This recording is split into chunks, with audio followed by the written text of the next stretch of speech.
अजनबी की तरह पिटीशनें डालते हैं और अटैक करते हैं और शायद ये ऑरेंज लाइन ट्रेन लाइन पे उनका भी 12वां-13वां हमला तो हो गई। अजहर सिद्दीकी साहब, ये भी आपने एक नई दरख्वास्त दायर कर दी कि जनाब ठेका ही ठीक नहीं है और क्या है, और ये आप ऑरेंज ट्रेन लाइन बनने देंगे या नहीं?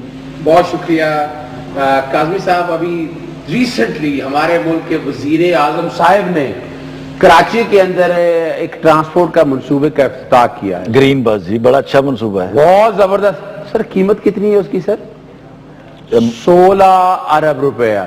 ये तो प्रोजेक्ट की कॉस्ट है, 16 अरब और 90 करोड़ कुछ तकरीबन बनता है। मैं बता 16 अरब, चले 17 अरब ले लें सर, ठीक। और मेट्रो लाइन ये 250 अरब रुपया।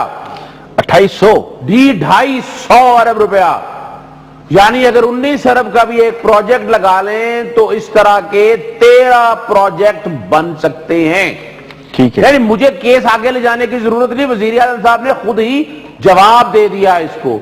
और तुर्की में जिसने प्रोजेक्ट कंसीव किया, कुछ दिनों बाद आप वीडियो देखेंगे, उस बंदे ने मजाक उड़ाया है आपकी इस कौम का। उसने कहा मैंने तो मजाकन ये बात कहा था कि इस तरह का प्रोजेक्ट, उन्होंने मेट्रो कहता और ट्रेन बना रही, और हंस के कहता वो ट्रेन बनाने जा रहे हैं। कहता ट्रेन ऐसे मुल्क में बनानी है जिसका जीडीपी बहुत ज्यादा हो, जिसकी इकोनॉमिक फैक्टर इतने ज्यादा हो, और आप ग्रोथ इतनी ज्यादा से इकोनॉमी कर रही हो जो इसको सस्टेन कर सके। अब आते हैं दूसरी तरफ, तो पैसा आ रहा है ना, आपको इतराज किया? चाइना दे रहा है 46 बिलियन डॉलर आ रहा है, देखा देखी और भी लोग आएंगे सर। दुकान खुलती है तो चलती है सर। मैं अभी कारोबार होगा तो पैसे वापस भी कर देंगे, कारोबार तो होना है सर। मैं अभी गुजारिश कर दूं जी सर, ये पहली तो बात बड़ी जबरदस्त बताने लगा हूं। ये प्रोजेक्ट इन्होंने टेंडर किया 19 जनवरी को, इंटरनेशनल टेंडर।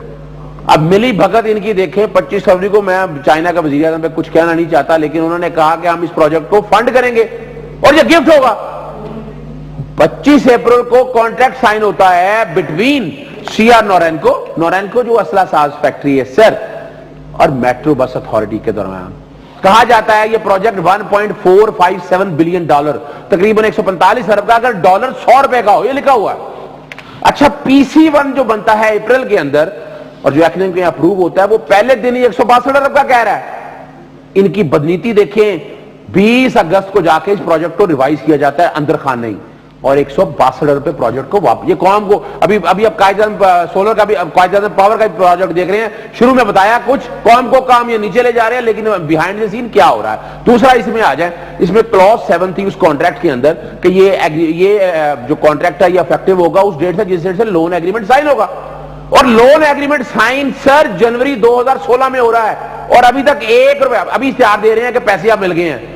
जरा इनसे पूछे तो सही कि ये प्रोजेक्ट शुरू कैसे कर दिया आपने ये टेंडर, आपने जितने आगे एग्जीक्यूशन की वो कैसे की। अब बड़ी मजेदार बात है, एलडीए कहां से आ गई? एक और बताता चलो कौम को, शायद ये पता नहीं है ना तरीके एलडीए तो उनकी अपनी है सर। सर सुनिएगा, मेट्रो बस अथॉरिटी एक्ट बना था पुराना सर, अच्छा उसको तब्दील किया गया पार्लियामेंट के, आपके पंजाब असेंबली के जरिए, उसका नाम मास ट्रांजिट अथॉरिटी रखा गया, और जून में वो एक्ट नया बनाया गया। ये करना जो कुछ भी था, मास ट्रांजिट अथॉरिटी के अपने फंड थे।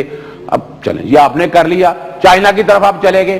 क्या वो टेंडरिंग प्रोसेस आपने लेवल प्लेइंग फील्ड दी क्या? और दूसरी बात सुनिएगा, ये गवर्नमेंट टू गवर्नमेंट कॉन्ट्रैक्ट नहीं है। कहा गया कि उनकी गारंटीज है, ये भी मजाक बनाया हुआ है। इंटरनेशनल फाइनेंस की बट साहब बैठे हैं, बताएंगे सॉवरेन गारंटी देती है स्टेट टू स्टेट। आप लोन ले रहे हैं एग्जिम बैंक एक कमर्शियल बैंक है, आपने वो ना रेट ऑफ इंटरेस्ट बताया, और सॉवरेन गारंटी कैसे दे दी आपने कमर्शियल बैंक। और दूसरा तीसरा आइएगा, चलो इसे आगे चलते हैं। एनवायरमेंट माहौलियात के हवाले से इन्होंने असेसमेंट कराई 8 जुलाई को, उसमें 11 क्लॉज में लिखा है कि यह प्रोजेक्ट शुरू नहीं करना जब तक एनओसी नहीं ले लेते। आपने प्रोजेक्ट शुरू कर दिया जुलाई में, तो बुनियादी तौर पे रूल्स की वायलेशन है। इफ्तिखार साहब देखिए, बड़ी अहम चीजें हैं। आपने तरीका कारदाद ये बना लिया है कि प्रोजेक्ट एक दफा शुरू कर लो, कौम कहेगी ये बन रहा है, बनने दो। अब देखिए ना, ये बड़ा जुल्म है, और इसीलिए अदालतों को यहां इस मामले में आना चाहिए, और नैब को भी इस मामले में बड़ा सीरियस देखना चाहिए कि बुनियादी तौर पर देखें, आपने टेंडरिंग प्रोसेस नहीं किया। अगर आप ये प्रोजेक्ट देना चाहते थे, इंटरनेशनल टेंडर मार्केट में भेजते ना आप, और वहां देखते वायबिलिटी क्या है। आपने कहा कौम को प्रोजेक्ट सस्ता है, लेकिन अभी 105 रुपए डॉलर है, 182 अरब का तो ये कॉन्ट्रैक्ट हो गया।